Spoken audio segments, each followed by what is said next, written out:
Well, good morning. Welcome to Thoughts Can Change Your Life. With me, Reverend Wolak. We're here each and every day at 8 a.m. for your viewing and listening pleasures. We explore this thing we call life.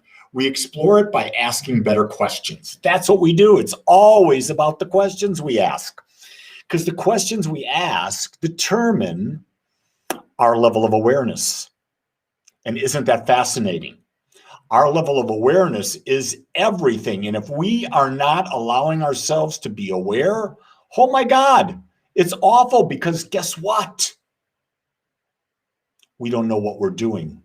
We're living unaware. We're living in the depths of life. We're living in a way that is not, we're not conscious. It's just that simple. We're just not conscious. And when we're not conscious, we're not in control of our life experience. And so it just is fascinating to know that the power is within us. And when we understand that, then we can become our greater self. You know, yesterday it was fascinating. Had one of the best days I've had in a long time.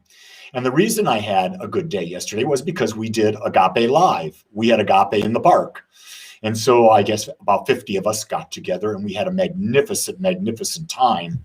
Also, last night, Jean and I went to a, a recording session, a studio session with two incredible rock musicians. And one was one of the best guitarists I've ever seen in my life, who's played with some incredible bands. I can't think of them right now, but they're big bands. 38 Special, and all sorts of others. And these people were just so tuned in. They were so present. And there was conversation, there was stories, there was laughing, there was teaching, there was music. It was all about energy. And so I talked today, my little thought there was about, what is your level of awareness? Everything is a test. What's a test of? Our level of awareness. Everything is an inspiration. What's an inspiration of? Our level of awareness. You can't be inspired if you're not aware. You can't understand that life is constantly testing your level of awareness by seeing whether or not you are living unconsciously or you are living consciously in the moment. And it's just fascinating that there we were. We were there from 5 o'clock till after 9 o'clock last night, mesmerized, because we came with the level of awareness that we were going to get everything out of every moment. And it was really wonderful, because not only did I go in with that attention, but so did my wife, Jean. And we both had incredible experiences. And yet our experiences were very different. Why? Because we're very different people. Good or bad? Not at all. Was it expansive? Oh my gosh, yes, expansive. The question we've got to ask ourselves, are we putting ourselves in position to become aware? And if we're putting ourselves in position to become aware, are we actually aware that we're in that position? And we get to choose how we respond. We get to choose how we react. We get to choose who we are in that moment. That's a real big thing, because I think most of the time people go into situations, they're just not aware. They don't realize that they have a choice. I was watching today on YouTube this video of these two American ice dancers doing this incredibly beautiful routine to the song "Nothing Else Matters" by Metallica. If you've not really sat down and listened to that song, I would highly suggest you do so. Because isn't that the thing? The song is "Nothing Else Matters." What I'm going to tell you is awareness. Nothing else matters but your level of awareness. And your level of awareness will change the trajectory of your entire life, with every relationship you've got, with everything you experience, nothing else matters.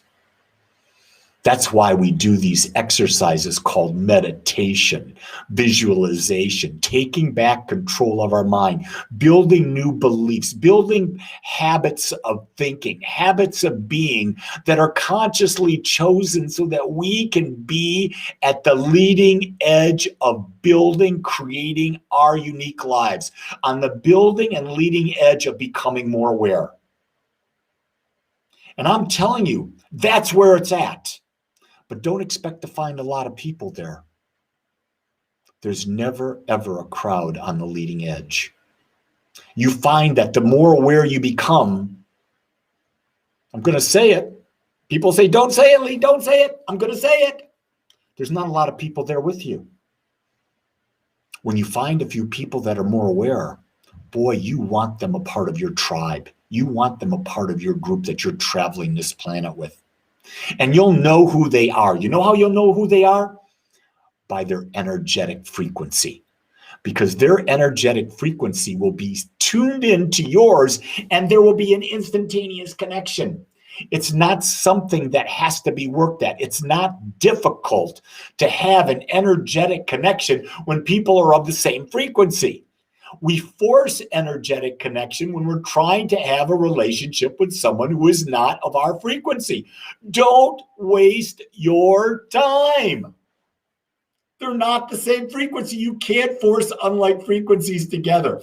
And here we are in this world, and everyone's trying to do that. And I just sit back and I laugh. Especially in relationships. You've got people in relationships. Their frequencies are so far apart, there is no reason in the world why they're still together. You wonder why they ever got together. Well, we do know why people get together and try to force it. First thing is it's lust. Once lust wears away, then the real frequency comes out and you get to see, am I aligned or am I out of alignment? But we try to hold on to that initial feeling, that initial infatuation and lustful feeling, when that's not what it's about. You can have lust and infatuation for people not of your frequency. There may be a part of them in that moment that you may just go, woohoo! But that wears off real fast. And I'm going to tell you, that's where most of us get really fooled, because that initial attraction, that energetic, wait a day, 2 days, 3 days, and then see. Becca says, I have some friends that I grew up with and I love very much, but need to have in my life in small doses because we operate on different frequencies. But I love them so much. Here's the key thing, Becca. Love means to accept them as they are. But that doesn't mean you have to like them. Liking is, are you of the same frequency? And here's the key thing. Spend time with people you like. Why would you spend time with people you don't like? I don't know. It doesn't sound like a really good choice to me. Unless you're into pain, unless you're into misery. I limit my time with people I really limit my time with people that are not of the vibrational frequency. And even as a teacher, even as a spiritual coach and counselor, I limit the amount of time with that type of frequency. Doesn't mean I eliminate people, no, but I find ways to be with them in doses of time that are mutually beneficial for both of us, because a person who is of a different frequency, it's both ways that you feel the discomfort, you feel the disease. And so if you can help someone uplift, you can only do that in a very, very small quantity at any one time, because they're not ready to receive. If they're not of the right frequency, they're not ready to hear. It's a waste of time. It's a waste of energy. I know that sounds cruel, that sounds heartless, but that's my experience. What was it saying? Jim Rohn used to say this. He used to say, Jesus went to the mountain, and on the mountain he spoke. He said 3,000 people got it, 3,000 people went ho-ha, and 3,000 people mocked. You know what Jesus did? He said he went to the next mountain and only took the 3,000 that got it. Because he realized that they weren't of the right frequency. And you'll notice that in business, you'll notice that in everything you do, there are people that are going to connect with you and people that aren't. And those that aren't, let them go. I noticed that when I do my morning meditations. Today, for example, we did our morning meditation. There were 2 new people that had never been to the meditation before they came. 13 minutes in, one of them left. The other one stayed. Why? Because. You say, Lee, because? Yeah, because one was a frequency match and one wasn't a frequency match. Do I need to know anything more? Not in the least. It wasn't anything personal. They just weren't a frequency match at this time. And you see, that makes life so much easier when people move out of your life. Why did they move out? Not a frequency match. Why'd that person move in? There are a frequency match. Now, if you look at a person and they're in your life and you match with them and you go, oh, why is that person in my life? I don't really want to be with that person. Then you got to look in the mirror because you're that frequency. Remember that the people in your life are mirroring back to you the frequency that you are. So you can't play holier than thou and say, no, I'm different than everybody else in my life. No, those are the people you've let in. That means you vibrate like them. That's something to think about, isn't it? Well, anyway, I've given you God. I'm going on 12 minutes already. I promised to do only between 10 and 12 a day.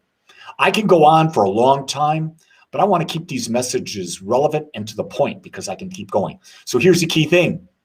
Today, how aware are you going to be? Are you going to see everything as an opportunity to advance your level of awareness?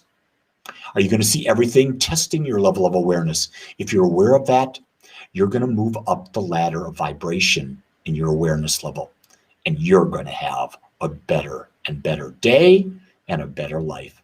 So until next time, I love you guys, accept you guys just the way you are. Go create your great day. Until next time, aloha.